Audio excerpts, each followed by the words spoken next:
Hey everybody, my name is Mark and welcome to this week's Menlo Midweek podcast. We have Rachelle and Aisha on from our Mother's Day panel from over the weekend.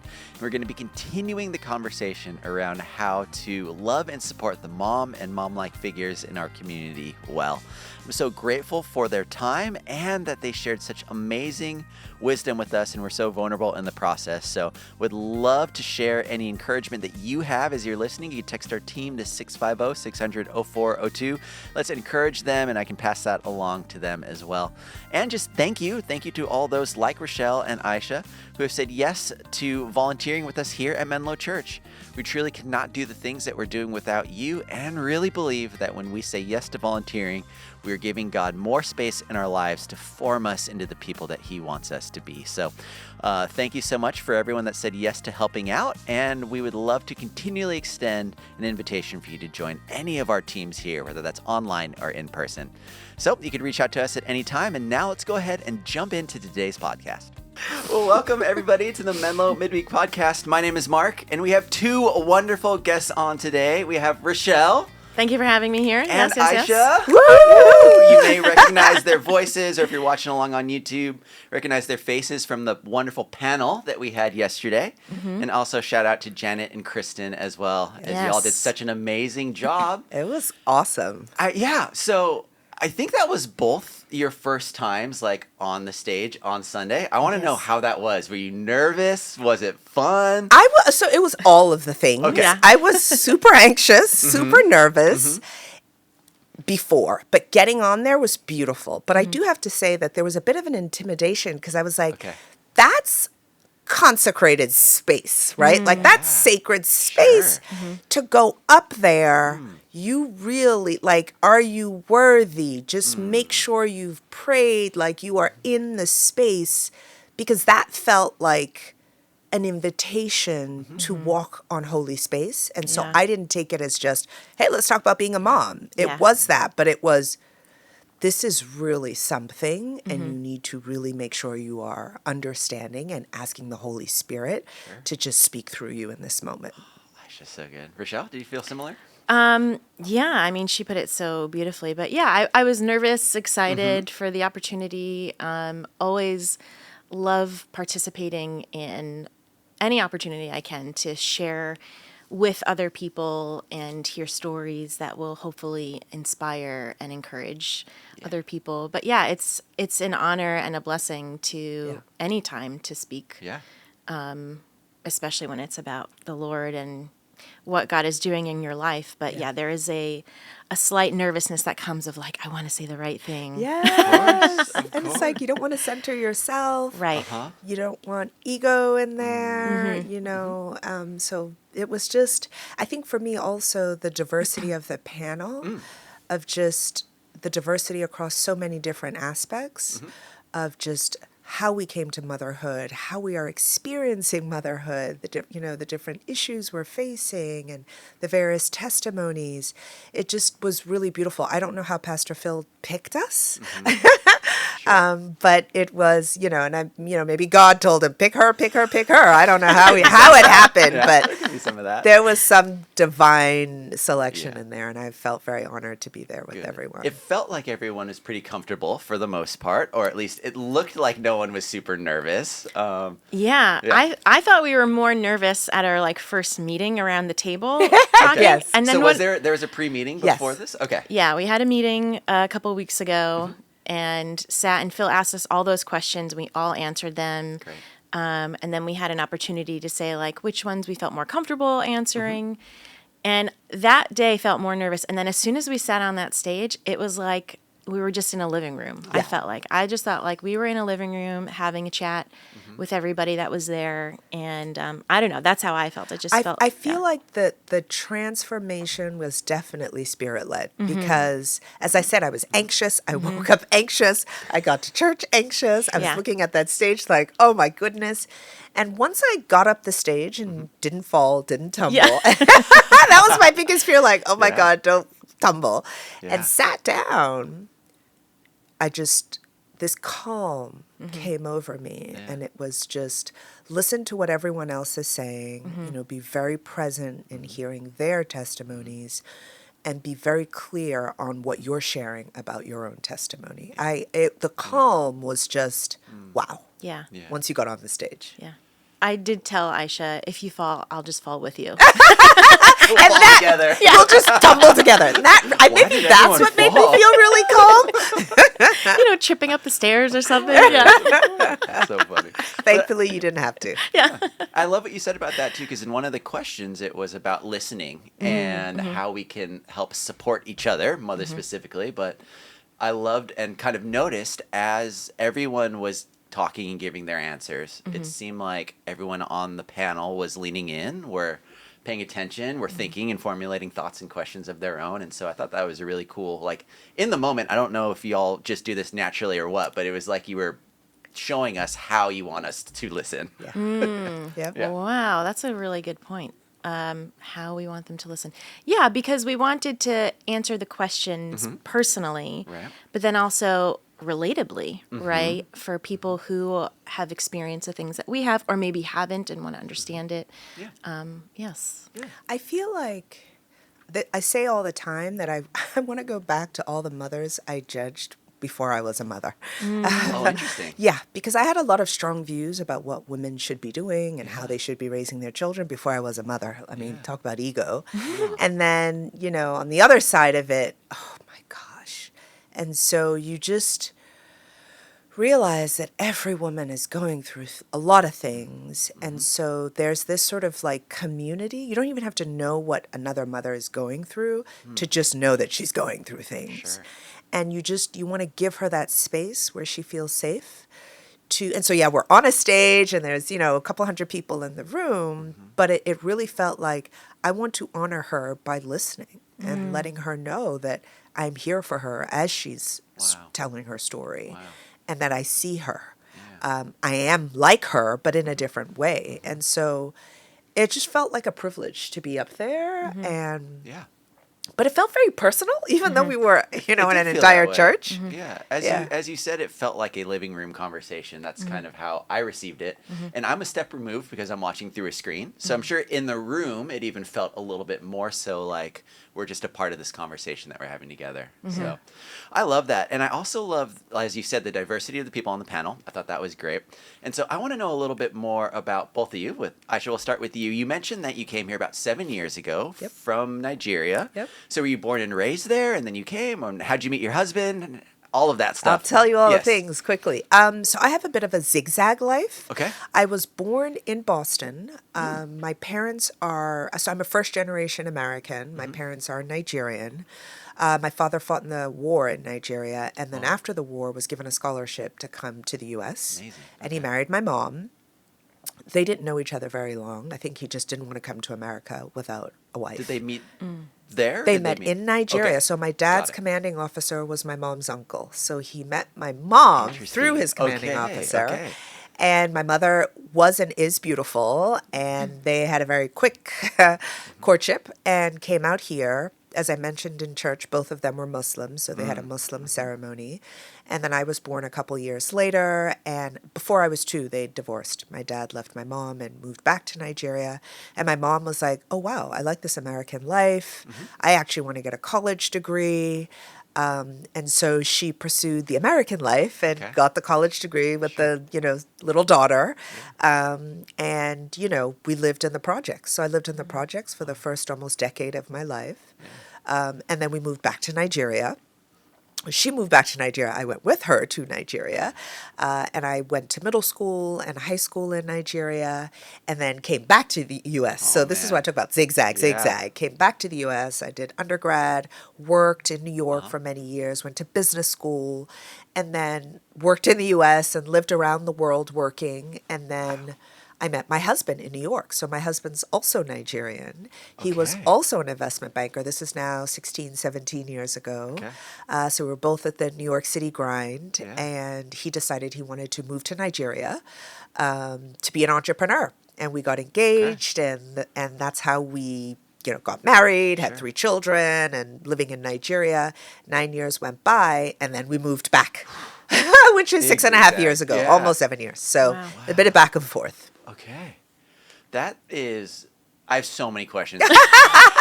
That's a podcast in its own, right? Absolutely. Yeah. You've lived Yeah. so many lives. I have. That's amazing. I don't know what version I'm on. 3.0, 4.0, Yeah, not quite something. sure. Yeah. But that's beautiful. That's Yeah. beautiful. Did you always want to be a mom? Always. Always.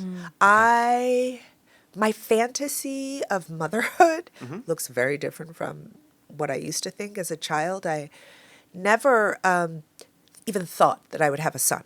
My fantasies were always daughters, Okay. maybe because I was just a little girl. But I just always wanted to love. I think if I look back, and it is a very strong line in my life about not always feeling as loved as I had hoped, and why I feel this level of intimacy with Jesus is it plugged that gap for me. And I just always wanted to have that little child to love and just put so much love into in a way that I felt that I didn't have it growing up. So yeah, I always wanted to be a mother. It was quite shocking to have my boy the first time, and then the second time, and then the third time. So you get what you get, Yeah. and you love what you got. Amazing. Amazing. Rachelle, did you always want to be a mom? Yes. Okay. I always wanted to be a mom. However, when I became a teenager, I was told I would probably never have children. I suffer from something called endometriosis, and which can prevent you from getting pregnant. And so I always knew I wanted to be a mom, but I wasn't sure how I would become a mother. And I just trusted God that over time, it would happen. And unexpectedly, shortly after I got married, thinking I would never get pregnant, we got pregnant with Soraya very quickly. Oh wow! Which was, Thank you for sharing. yeah, it was a blessing and a shock all at the same time because I was very young. And but yes, I had always wanted to be a mom. I was the girl who grew up with like playing baby dolls and house, and I have 3 brothers. I have an older brother who's like 5 years older than me. And then I have 2 younger brothers who were very close in age, and they were like, I was like mom to them very, very, at a very young age. And so I feel like you're mom to everyone. yeah, there are a lot of people in my life that call me mom. But yeah, I just like, I just took on that role and knew I always wanted, I babysat till, I was in my 20s. But yeah, I've always wanted to be a mother. I didn't know what it would look like. Yeah. I didn't know if I wanted daughters or sons. We had Soraya, and then Lydia came along, and by the third, it's not that I was trying for a boy. Sometimes people say that, like, oh, let's just keep trying for the next gender. And I didn't feel that way at all. Matt comes from a house of boys. He only has brothers, biological and foster brothers. And I just have 3 brothers. And I thought, I can't believe I have sisters to raise. Like I always wanted a sister, and it's so nice. And I thought, well, now we're just going to have another girl. It's just going to happen. But yeah, then Daniel came along, and we had a nice little boy. Aw. That's amazing. Yeah. Can I ask you to share some encouragement for maybe people in our community that maybe on the similar path as you were, where you may not, maybe you envisioned yourself being a mom one day and then you got a diagnosis or something that said you can't. And I don't want to paint it in a way of, look, it can work out for you, because look, it worked out for Rachelle, but I'm sure that you had a lot of, as you mentioned, just nights of prayer, probably, where you were thinking about this. And so how can we encourage some of the people in our community that might be struggling with something similar? Yeah, that's a good question. And I didn't even tell you. I don't even know if I've ever told you that. I don't think you did. But so I'm sorry if that was a surprise on the podcast. I would encourage any kind of person who is struggling with infertility or whether or not they want to have children, right? Janet didn't want to have kids. Kristen definitely wanted to have kids. But everybody's everybody's way of life is different, right? And God calls us in different ways. And even though I wasn't sure how I would have children, I just trusted God that, like, at some point in my life, I think this will happen. Whether it's through science, through adoption, or being like the best auntie there ever could be. Yep.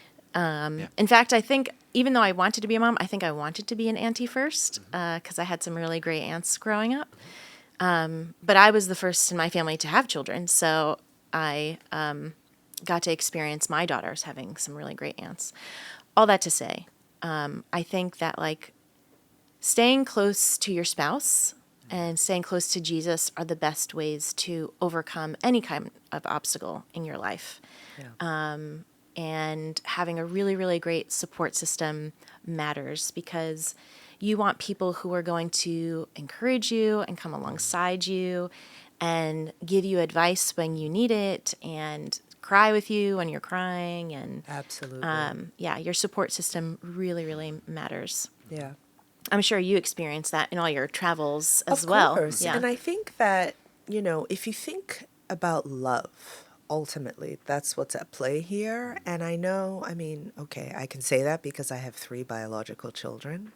But honestly, I remember when I had my first child, and my husband, he was 2 days old, and we were walking around, I think it was in the hospital. And I looked at him and I said to my husband, the love I feel for this kid right now, it's because he's mine. I don't think it's because he just came out of my body. And it's weird because I carried him for 9 months and I went through all the things, right? Sure. But just having him, holding him and knowing that he belonged to me was enough. And so in that moment I was like, if we are not able to have another child, I would adopt because I know that once the child is mine, the stewardship and the ability to love for me overcomes anything else. And so I think that there are various ways that God asks us to be mothers. Yes. And one of the things I have to say I've learned, not from motherhood, well, from motherhood and business is, sometimes you're so focused on what you want, the way you have painted your story, and that's just not the way God is going to have it happen for you. Right.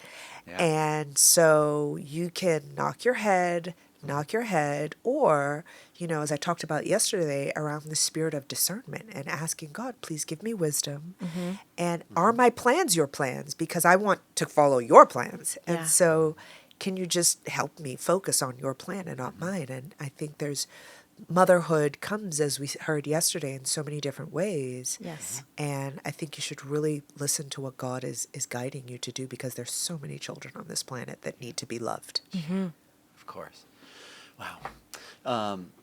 I love how you also painted a picture of motherhood looking different for each mom, too. And I think that that's something that, if you think about it, makes sense, but also is so hard to put into practical, like, yes, of course, like we should definitely have an individualized like style of mom and being a mom. And so I'm wondering, with Long Island culture, with zigzag culture, with you being not a mom, obviously, but like half Japanese and half not, like we see different ideas of what motherhood looks like in cultures and families. And so would you say that the style of motherhood that you have now replicates what you grew up with? Would you say it looks different than that, or? Very different in my case. So as I said, I'm from Nigeria. African approach to, and I'm generalizing here, Africa's 54 countries, so it's not just one blob of people, but is very traditional.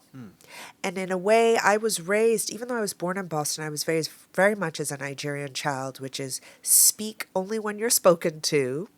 I was a firstborn daughter, so you are responsible for all things in the family. You are responsible for making sure, at a certain age, you're cooking, you're cleaning the house. You're like, you are born to be prepared for marriage.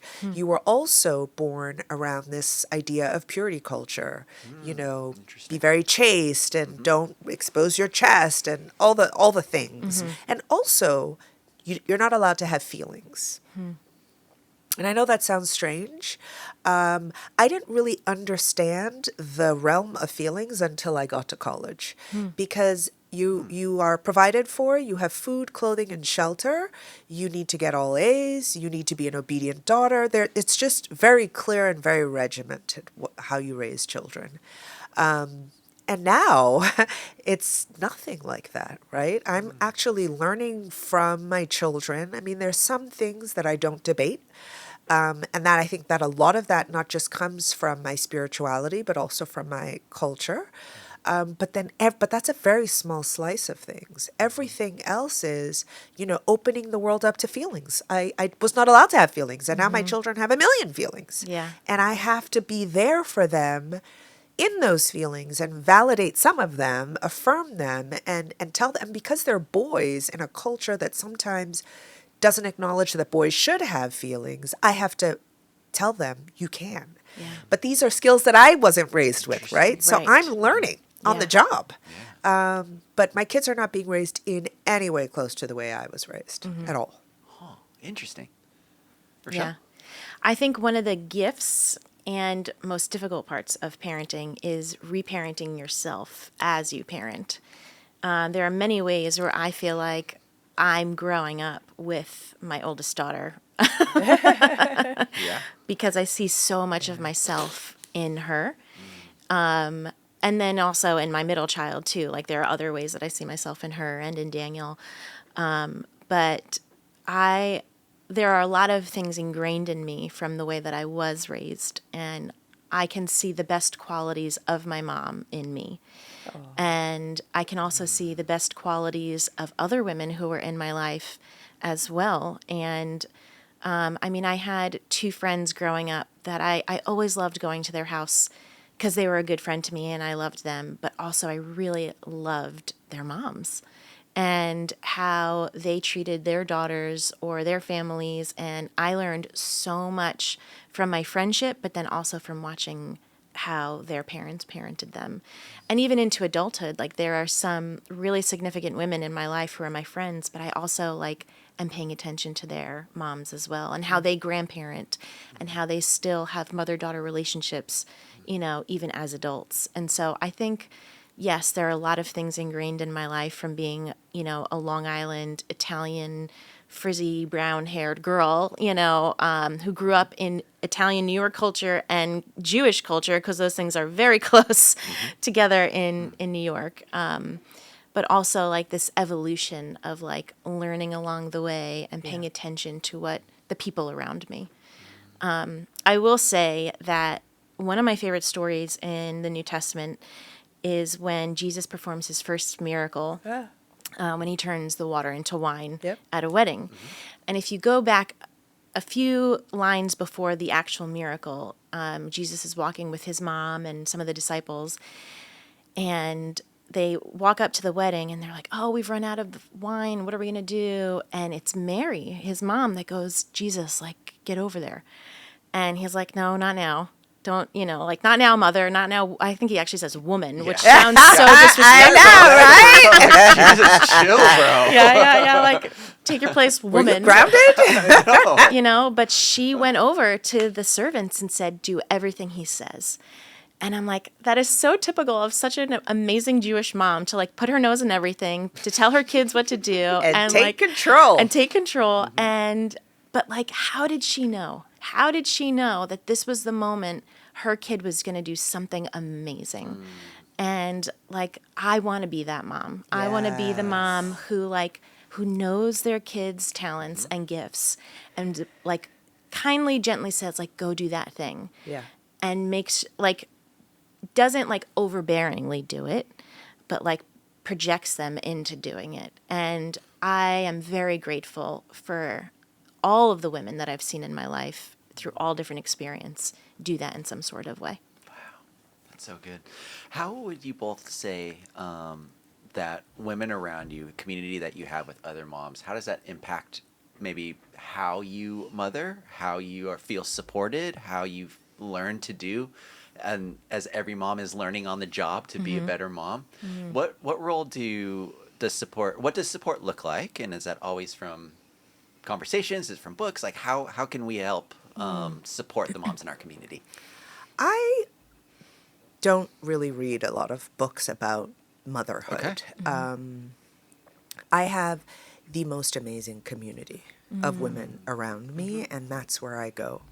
I tell my mom everything. We're super, super close. So I'll speak to her, but then I also have to temper it with, she comes with a bit of a traditional background. I have some really great friends and I just, I'm safe with them. I can call them and say, I can open up. This is what this particular child is going through. Don't know what to do. I just have the most amazing moms. I didn't start having babies until my 30s, mid 30s. So I have friends who started a little bit earlier. So they've got older kids. So I go to them and I'm very open. I trust them. And they're very open with just telling me, this is what we think you should do, or we've experienced this. I also have really strong friendships where they'll say, send him over to me, like let him come spend the weekend with me. I have the most amazing community of women in my life, I have to tell you. Here in Palo Alto, in London, in Nigeria, all over the world, I have really great friends who I consider part of my village of raising these boys. Of course, my husband, he comes from a family of 5 boys, so he gets the whole boy thing. Sure. But even he is like, okay, I've never experienced this before. So a lot of it, if it's like boy type stuff, I'm like, that's your department, deal with that. So, but yeah, I think, I hope there are not women in the world that don't have other women in their lives who they can speak openly to. I mean, I've called friends crying. I think I messed up. I shouldn't have said this to him, or he's feeling really bad about something I did, or I overreacted. And they will tell me, yeah, you shouldn't have done that, but they say it in a way that's so loving. It's a very supportive form of correction. It's like, why don't you try this? Why don't you try that? I have such an amazing community of friends, of sisters, of co-moms that, it's so important when you get to this stage in your life that you are surrounded by love and safe space and no judgment. And I definitely have that in abundance. That's great. And it also sounds like it's not just a one-way street where you're receiving these calls from people or they somehow know when you need it, but you're actually seeking out, hey, like I'm struggling with this, or gosh, yes. I need help, and that takes a certain kind of person as well to recognize the spaces in which they seek out the community Oh, too. yes. Oh, yes. If I'm dealing with something I'm new to, I will text a friend. Do you have a couple minutes? good. And they know what that means. When they see a text like That's so that, they good. know what it means. And they're like, give me an hour or I'll call you tonight. And it's an hour to 2 hour conversation. Yeah. So, Amazing. yeah. Great. That's really good. I think it's also important to recognize that social media is not real life. And so many like newer moms or younger women or people who are just starting out, you only see a version of what life is posted like online. And, comparison is a thief of joy and life. And so don't look to social media for affirmation or what to do right, because it's just a post. I will say some of the books that I love to read, one of them is called The Blessing of a Skid Knee, Using Jewish Teachings. Sorry, just going back to use Jewish teachings. Why are you laughing? I don't know. Using Jewish Teachings to Raise Self-Reliant Children. And it's written by Wendy Mogul, who is a psychologist and wrote this book about raising young children. And then she wrote a follow-up, Raising Children, and it's something about like B- is in the title. Okay. But she uses the Torah and principles from Jewish culture to raise children, which I absolutely loved. And though, as a Christian, I use the sense of the Holy Spirit of like, how do I use these teachings to lead my children? There's quite a few great books that you could listen to about parenting. And yeah, like I haven't found like one community of friends. I feel like I've gone through like seasons of friendships. Yes. And seen all different ways that women will parent, but it's really key to like when you have those good friends or when you have someone in your life that you actively reach out. Motherhood can be so isolating, and the symptoms that could come of like postpartum depression or any kind of emotional or mental health issues can be incredibly isolating for women. So it's important to like find that courage to reach out and say like, can I talk about this? How do you deal with this? But yeah, having good people in your life, listening to like good wholesome books, even fiction that like are inspiring in some kind of way, I think is helpful. I mean, I'm super dramatic sometimes. Like I'll be watching the news or something and hear something about like somebody who's a serial killer or something, right? Quite crazy. And I'm like, okay, who are his parents? What was his home life like? Like, how did they get this wrong? Right? I mean, God forbid my children would ever be in that kind of situation. But I'm just like, we are in such a special role as caregivers to really raise them in the right environment, and you just can't get it wrong. So I don't play with my environment. I don't play with the people I have around my children Right. and the people around me. Yeah. Because all of that, becomes the sum of who they are later. Yes. And I think one of the greatest things is just being able to get them grounded in the Bible itself, right? Is just teaching them that very, very early, Yeah. so that it becomes a part of their identity as well.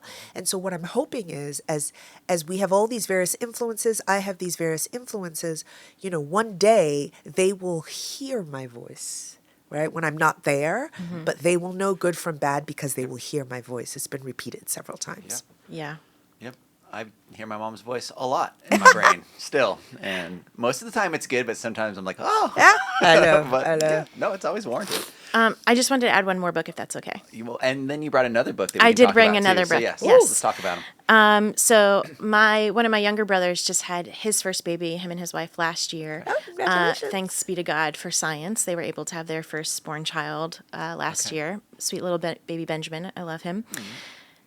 But on that way, while my sister-in-law was pregnant, I mailed them both a copy of The Deeply Formed Life by Rich Veludis, and I said, you can read all the parenting books. You can read, What to Expect While You're Expecting. You can read all these parenting books, but if you don't have a deeply formed life in Jesus, none of it matters.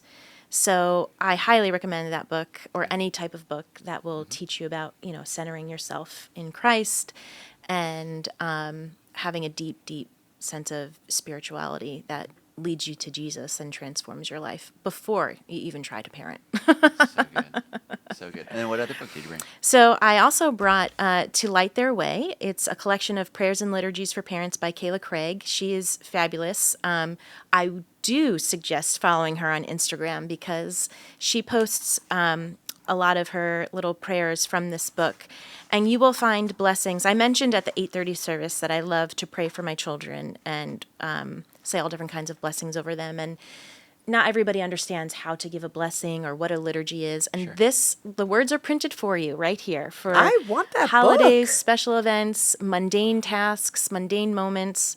And I'll just read, like on the cover, it says, may all your life be a prayer, a holy kiss, atop sticky foreheads and matted curls. May all your life be a prayer, learning each day afresh what it is to see God in you and God in your neighbor.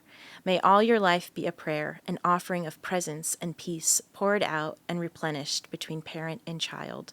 May all your life, your fantastic, dirty, messy, holy life be a prayer. Amen. And I'm ordering that today. yes, please. You know what? You could just take mine home with you. Oh, thank you. Yeah. You could just take mine home with you. But yeah, there's just so many beautiful prayers for all stages of life, from infanthood to empty nesters. Wonderful. Wow. Yeah. I have one or two more questions, but then I think it'd be fun to end with one of those liturgies. Okay. If you want have like one queued up or something Find like that. one. you can Sure. queue one up There for we us. go. Yeah. But I'm wondering how I'm thinking about my neighbor. She is a single mom, and I don't know if she's Christian or not. How can I help support her? What does support look like for maybe my friends that are unchurched that are mothers? And it obviously feels like we have a superpower here, that we have Jesus on our side to help, one, form our identity, and then two, let that inform how we parent, how we mother, how we help with that. But for those that might be outside of that, what opportunities does that bring for us as a Christian family to help our neighbors that might not know Jesus? What do you think? Well, I'll start with love, right? The goal, hopefully, is that people see, there's something special about that family. They may not know what it is, but to kind of see a light. Yeah, And so I think good. that's part of our responsibility is to make sure we're shining that light. And then you have a single mom in your neighborhood. We actually had a family next door to us, and I would pray. She wasn't a single mom, but I think it would be the same thing we could do. She would come by, her son would come and hang out with my kids, open door policy, so he could come to the house all the time. So I think giving the single mom a place for her to have for her children that she knows is safe Yeah. is one thing. That's an area, like we talked yesterday about babysitting So being good. really, right? I don't consider that babysitting. I've got 3 sons. If you've got a kid who wants to come hang out, it's not that much more work for me, Sure. and they'll be fine. So I think providing that safe space for their child is really helpful. One of the things that I have never found anyone refuse, prayer. If if a single mom, let's say she doesn't go to church and she stops by, oh, can XY, my child, stay over? I've got to do blah, blah, blah. Sure. What's going on? Get in a conversation. If she tells you she's going through something, the first thing you do is grab her 2 hands and say, can I pray for you? The more you do that, you will be surprised how this person will come more and more to you. Because what you've done is you've helped them to transform an anxious moment or confusion. You've distilled it down to, I am going to take it to a higher power on your behalf. And I'm taking your child off your hands. Like, what could be better? I have never found anyone who says no. Maybe somebody will one day in the future, but I've never found a person who has said no to, can I just do a quick prayer for you as you're on your way out? And that's how I think you can begin to be there for people. Meet them at their need. If the need is with the child, help them with their child, but pray for them. Awesome. That's so good. Rachelle, anything to add? No. That is okay. No, because I will just read a prayer if that's okay, unless you have anything else you wanted to say. I'd just love to know, just kind of landing the plane here on how do we hope that this conversation that we had today and in our panel on Sunday, how do we hope that's encouraging our community? How do we hope, what would a like success, quote unquote, look like after with our community hearing this? How do you hope that conversations are changed or perspectives are changed? What would be your hope for either moms in our community, husbands, supporters, aunties? What do you think? What would I hope for people to... Yeah, I was thinking about that yesterday. Like, what do I want people to know, feel, and do after Yes. this message? Nice, Pastor Rachelle. Thank you. And I think I always want everyone to know that they're loved by God. That is what I always Amen. want people to know more than anything, that they are seen and known and loved by the divine of Jesus Christ. And that would be my hope always, is that people know that they are loved. And no matter what their circumstance, no matter the mother they came from, no matter the mother who was in their life or not in their life, no matter their desperation of wanting a mother or loss of a mother or father, whatever your life circumstance or your story, that you are loved by God. You are loved by Jesus. And also, we are to love and respect our parents. We're to love and respect the people in our family. But something I have learned is that it's okay to put boundaries up if you need to. Yes. And that the family you go home to is your family. Yes. And that you can still love and respect your parents in a good and healthy way. But your children, your spouse, that is the family you are most committed to and need to take care of. Great. That was a lot to say. That whole notion of leave and cleave, it's a very big problem in my culture, where, and I'm not going to go too far off point here, I want to answer your question, but this idea of, when a man meets a woman, he leaves his family and he cleaves to his wife, and together they make a new family, and that's the family, and God calls us to go forth and multiply in that unit. And I think, in my culture, it's against that. My culture is a man is always a member of his family he was born in. And that's where he is committed to. And a woman leaves her family and joins that family, but in many times struggles to be one with her husband because he's serving so many other parts of his birth family. And I think I love everything you said on that. I believe it 100,000% because I stand on that. It's in the Bible, right? And so I'm never worried about it, but it is countercultural where I come from. Yes. And it's difficult to know where your allegiance is supposed to be. And this is one thing, you know, when you asked about what women should or mothers should be walking away from is prayer and the Bible. I want you to if you listened to us yesterday, you listened to this podcast, all the answers are in the Bible, and all the answers are at the foot of the cross, which I said yesterday. You're either reading the Bible or you're praying, you're asking God to reveal things to you. Sometimes he reveals them to you directly, sometimes he reveals them to you through other people.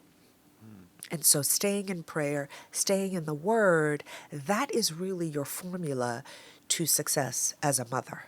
Now, is success as a mother, I'm never going to have any problems, children are going to be great, everybody's healthy, da-da-da-da-da. I think we have to get away from this notion of because we are Christians, everything's supposed to be great. That, like, the Bible doesn't even say that, which is why I say get into the Word. You read into the Word, everybody goes through lots of trials and tribulations. And the general philosophy is that staying connected to God and close to God, he is with you in the storm. It doesn't say that if you read the Word, there won't be a storm.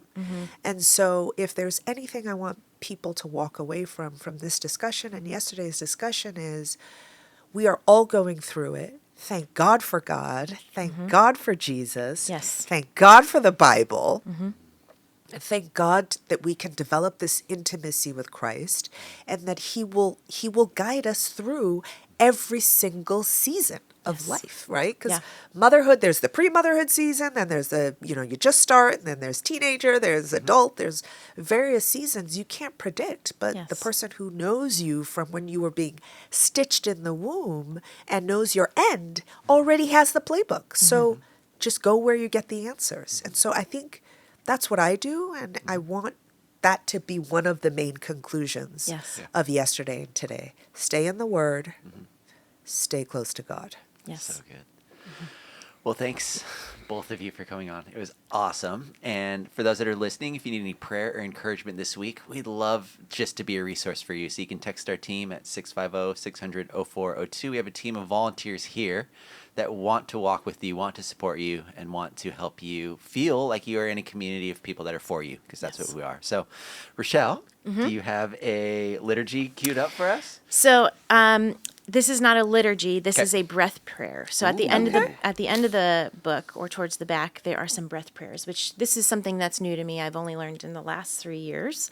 The liturgies are beautiful. Some of them are a little too long, but to read it right now, and they're very individualized. So I chose this breath prayer, which there's a scripture, Psalm 37:7, and it's about for when you're waiting on God. And I feel like for anybody who attended Mother's Day yesterday or might be listening to this, whether they're waiting on reconciliation between them and their mother, waiting for their own child, however you are waiting on God, this is for you. And so I would just ask that you posture yourself, relax your shoulder, and I'm going to tell you the words to say in your heart or out loud, wherever you are. When you inhale, you will say, I will be still. So inhale, I will be still. And then when you exhale, which we might need to take another breath for that, when you exhale, you will say, help me wait for you. So let's inhale, I will be still, and then we'll exhale, help me wait for you. Inhale, I will be still, and exhale, I will wait for you. I will wait for you. And breathe in the peace of God. Breathe out the patience of the Spirit. Take a minute for this prayer to help settle your anxieties. Rest in the Lord and wait patiently for Him. Amen. Amen. Thank you both. Have a wonderful week, everybody. Text us if you need anything. We'll see you soon. Bye.